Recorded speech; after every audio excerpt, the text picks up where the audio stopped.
Haryana staff selection commission ने एक new vacancy का नोटिफिकेशन निकाला है। वो वैकेंसी है प्राइमरी टीचर की, यानी कि पीआरटी की।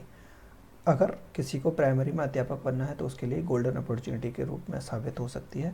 इसका डेट ऑफ पब्लिकेशन 9/8/2024 को भी पब्लिश हो चुकी है और फॉर्म स्टार्ट हुए हैं इसके 12/8/2024 से। और इसकी क्लोजिंग डेट है 21 अगस्त 2024 11:59 पर। आपको हर हालत में तब तक ये फॉर्म सबमिट कर देना है। और फीस सबमिट करने की डेट है 23 अगस्त 2024 11:59। जो ज़रूरी चीज़ें हैं हम उनको देख लेते हैं। टेबल ऑफ कंटेंट्स दे रखा है, कौन से पेज पे क्या है ये बताया गया है इसमें नोटिफिकेशन में। टोटल 23 पेज का नोटिफिकेशन है, लेकिन हम वही चीज़ देखेंगे जो हमारे काम की होती है। सबसे पहले वैकेंसी देख लेते हैं कितनी है। 1456 वैकेंसी हैं, यानी कि 1456 वैकेंसी। इनको कैटेगरी वाइज बांटा गया है। वैकेंसी का नाम है प्राइमरी टीचर, मेवात कैडर में है ये। जनरल की 607 वैकेंसी हैं, एससी की 300 और बीसीए कैटेगरी की 242, बीसीबी की 170, ईडब्ल्यूएस की 71 वैकेंसी हैं। ईएसएम जनरल की 50 और ईएसएम एससी की 6 वैकेंसी हैं। ईएसएम बीसीए की 5 हैं और ईएसएम बीसीबी की 5 वैकेंसी। इन सबको मिला के टोटल हो रही है 1456 वैकेंसी। इन्हीं में हमारे पर्सन विद डिसेबिलिटी की टोटल 58 पोस्ट दे रखी हैं, जिसमें ओएच की 15 और वीएच की 15 और एचएच की 14 और बीडी की भी 14 वैकेंसी हैं। देखो अब एजुकेशन क्वालिफिकेशन दे रखी है कैटेगरी नंबर 1 की।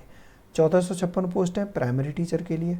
इसके लिए हमको क्या होना चाहिए, सीनियर सेकेंडरी में 50% होना चाहिए और 2 ईयर का आपका एजुकेशन में डिप्लोमा होना चाहिए, या सीनियर सेकेंडरी में 45% हो, 2 ईयर का एलिमेंट्री एजुकेशन का डिप्लोमा हो जो एनसीटीई की जो नई रेगुलेशन है 2002 के हिसाब से। या फिर क्या है आपके पास, सीनियर सेकेंडरी है उसमें 50% है और आपने 4 ईयर का कोई बैचलर यानी जो BLED कहते हैं वो कोई एलिमेंट्री एजुकेशन में कर रखा हो। या फिर सीनियर सेकेंडरी हो आपके पास 50% की और 2 साल का कोई एजुकेशन में स्पेशल एजुकेशन में डिप्लोमा हो। या फिर आपने बीए किया हो, बीएससी किया हो, बीकॉम किया हो, उसके साथ आपने 2 ईयर का डिप्लोमा किया हो एलिमेंट्री एजुकेशन में, तो भी आप इसके लिए एलिजिबल हैं। इसके साथ और क्या कंडीशन दे रखी है, आपके पास सर्टिफिकेट होना चाहिए qualified Haryana teacher eligibility test का, यानी HTET आपने पास कर रखा होना चाहिए। स्कूल टीचर्स एलिजिबिलिटी टेस्ट यानी कि STET भी आपका पास होना चाहिए। इन दोनों में से कोई भी आपके पास सर्टिफिकेट है तब भी आप इस फॉर्म के लिए एलिजिबल है, यानी नंबर 1 और नंबर 2 दोनों आपके लिए बहुत ज़रूरी है। तीसरी कंडीशन क्या है, मैट्रिक विथ हिंदी संस्कृत। या तो आपने हाई स्कूल में हिंदी ऑब्लिक संस्कृत, या तो हिंदी हो या संस्कृत हो, या +2 BA MA, इनमें से किसी में भी हिंदी एज एन 1 सब्जेक्ट आपके पास होनी चाहिए। यानी कि एजुकेशन क्वालिफिकेशन में 3 चीज़ें हमने देखी, या तो हमारे पास 12th हो 50% हो उसके साथ डिप्लोमा हो, 12th 45 डिप्लोमा, 12th 50 उसके साथ एलिमेंट्री एजुकेशन में डिप्लोमा बैचलर हो, या फिर 12th में 50% 2 साल का डिप्लोमा, या फिर BA BSc BCom कर रखी है और 2 साल का कोई एलिमेंट्री एजुकेशन में डिप्लोमा कर रखा है। सेकंड कंडीशन थी हमारे HTET या STET में से कोई एक सर्टिफिकेट होना चाहिए हमारे पास। तीसरी कंडीशन ये थी हमारे पास हाई स्कूल में हिंदी, या फिर हाई स्कूल में नहीं भी है तो +2 में BA में MA में इनमें से किसी में भी हिंदी एज अ सब्जेक्ट होना चाहिए। ठीक है, बाकी डिप्लोमा के बारे में बताया गया किस तरह से डिप्लोमा होता है ये आप सब जानते ही हैं। HTET की वैलिडिटी, STET की वैलिडिटी लाइफ टाइम करती है, ये सारी बातें लिखी हुई हैं।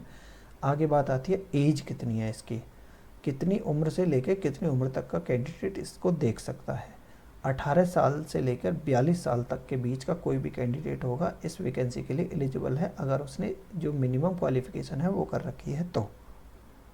पे स्केल क्या है इसका, 9,300 से लेकर 34,800 तक का, यानी कि ग्रेड पे जो 4200 ग्रेड पे की जॉब है टीचर की वो वाली जॉब है ये।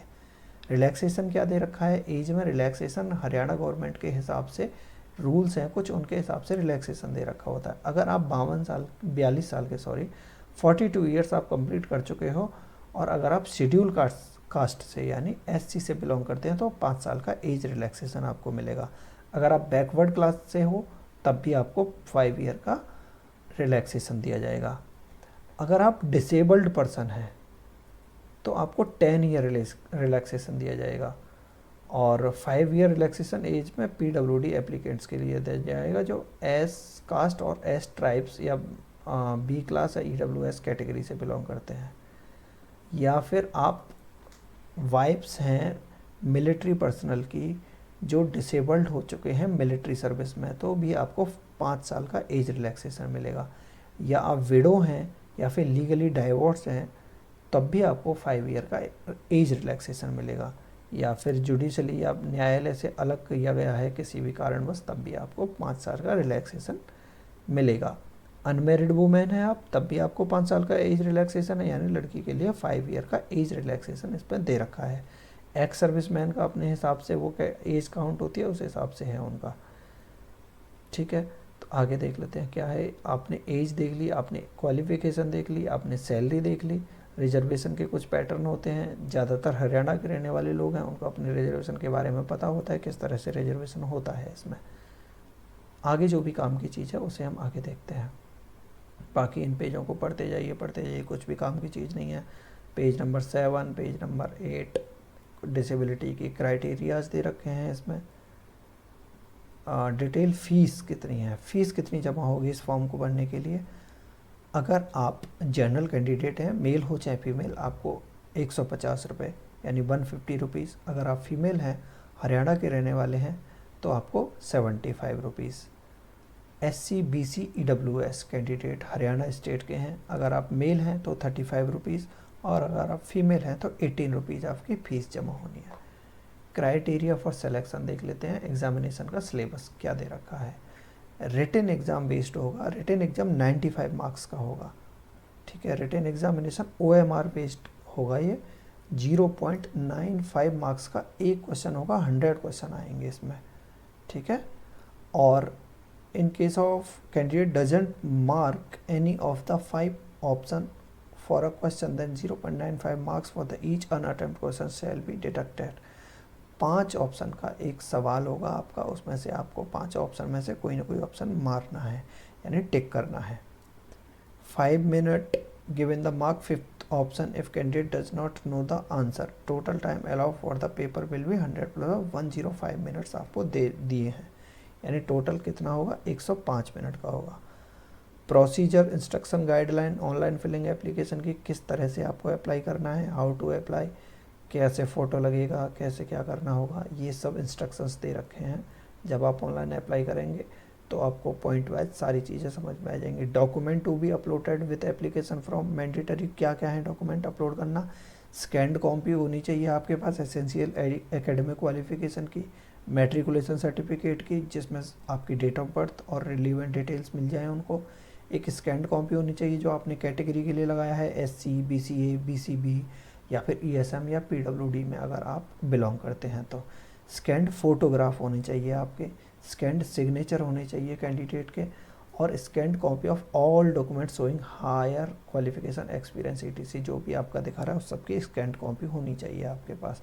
हरियाणा का बोनाफाइड रेसिडेंस सर्टिफिकेट होना चाहिए, अगर आप हरियाणा के हैं तो EWS का सर्टिफिकेट होना चाहिए, जैसा एनेक्सर 4th में दे रखा है एक सर्टिफिकेट उसके हिसाब का।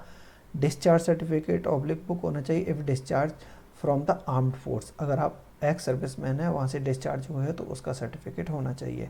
Eligibility certificate for family members of ESM, अगर आप ESM कैटेगरी से भर रहे हैं तो आपके लिए सर्टिफिकेट होना चाहिए। Eligibility certificate and disability certificate for the dependent of disable ESM, अगर आप ESM के डिसेबल्ड ESM के आप डिपेंडेंट हैं तब भी आपके पास वो वाला सर्टिफिकेट होना चाहिए। Certificate for children, grand children for freedom fighter, freedom fighter वाला जो सर्टिफिकेट होता है वो वाला होना चाहिए। Experience certificate for age relaxation annexure 3rd जो भी एज रिलैक्सेशन के लिए है उसको होना चाहिए। इम्पोर्टेंट इंस्ट्रक्शंस दे रखे हैं कि आपको किस किस चीज़ का ध्यान रखना है। OMR का एग्ज़ाम में आप शांति से बैठ के आप इसको पढ़ सकते हैं, समझ सकते हैं। अभी इसमें फॉर्म भरने के टाइम पे ऐसी कोई ज़्यादा ज़रूरी बात है नहीं, जो ज़रूरी है वो मैं बताता जा रहा हूँ। अब हम धीरे धीरे आगे बढ़ते हैं। स्क्रूटनी प्रोसीजर डॉक्यूमेंट्स दे रखा है किस तरह से होगा। Resolution of ties cases, final result में क्या होगा, कमीशन डिसीजन फाइनल होगा। एक्शन अगेंस्ट कैंडिडेट एंड वो सब ऐसी दे रखी हैं। टेकिंग अवे टू पीरियड, अगर आप पकड़े जाते हैं किसी भी कारणवश तो आपका कितने दिन के लिए आपको बैन कर दिया जा सकता है, वो सारी बातें लिखी हुई हैं। Likely causes of rejection of application, किस तरह से आपका जो एप्लीकेशन है वो रिजेक्ट हो सकता है, वो दे रखी हैं। आप एसेंशियल क्वालिफिकेशन नहीं है आपके पास या वो सारी चीज़ें नहीं हैं। अब हम annexure 1 certificate regarding physical limitation का है ये। और आगे अगर बढ़ रहे हैं हम तो देख पा रहे हैं कि letter of undertaking of for using own scribe, ठीक है। उसके बाद आगे बढ़िए, एक्चुअली में हम पेज नंबर 19 पे पहुंच चुके हैं। पेज नंबर 20, पेज नंबर 21 में दे रखा है हमारा, जिसकी हमें तलाश थी। नोटिफिकेशन में दिया गया है कि pattern for written examination for primary teacher post, PRT के लिए जो रिटन एग्ज़ाम होगा उसका क्या पैटर्न होगा। इसमें टोटल 7 हिस्सों में से बांटा है। फर्स्ट होगा चाइल्ड डेवलपमेंट एंड पेडागोजी, जो 20 MCQs होंगे। लैंग्वेज हिंदी 10 MCQ और लैंग्वेज इंग्लिश 10 MCQ, यानी हिंदी और इंग्लिश दोनों लैंग्वेज के 10-10 MCQ होंगे। हरियाणा जीके एंड अवेयरनेस 20 सवाल आएंगे objective type. General intelligence and reasoning ability के 10 MCQ यानी मल्टीपल चॉइस क्वेश्चंस, जिन्हें हम ऑब्जेक्टिव टाइप भी बोलते हैं। मैथमेटिक्स 20 MCQ, एनवायरमेंटल स्टडीज़ के 10 MCQ। इस तरह से हमारा देखो चाइल्ड डेवलपमेंट और पेडागोजी 20 MCQ, दोनों लैंग्वेज के 20 MCQ, और हरियाणा जी की अवेयरनेस 20, और जनरल इंटेलिजेंस एंड रीजनिंग यानी 10, रीजनिंग और एनवायरमेंटल स्टडीज़ को मिला दें तो 20 MCQ हो जाते हैं, और मैथमेटिक्स के 20 MCQ हो जाते हैं। बाकी अलग अलग इसका सिलेबस दे रखा है। चाइल्ड डेवलपमेंट एंड पेडागोजी में 20 MCQs कहाँ कहाँ से आएंगे, ये सिलेबस पूरा आप देख सकते हो। अलग से आप पाएंगे तो इसका हम वीडियो बना देंगे कि कौन सी सब्जेक्ट में से कौन सा टॉपिक दे रखा है। लैंग्वेज हिंदी में कौन से 10 MCQ आएंगे, इंग्लिश में से 10 MCQ कौन से आएंगे, हरियाणा जीके के 20 MCQ किस तरह से पूछे जाएंगे, और जनरल इंटेलिजेंस रीजनिंग एबिलिटी के 10 MCQ कहाँ से पूछे जाएंगे। मैथमेटिक्स में 20 MCQ, एनवायरमेंटल स्टडीज़ में 10 MCQ। इस तरह से आपका प्राइमरी टीचर्स जो पोस्ट है पीआरटी के लिए, जो वैकेंसी आई है उसका नोटिफिकेशन ये पूरा हो जाता है। जल्दी से जाइए, अपना फॉर्म फिल करिए, तैयारी में लग जाइए, अगर आपकी ड्रीम जॉब टीचर बनना है तो हरियाणा सरकार में। ठीक है, थैंक यू यहाँ तक बने रहने के लिए। और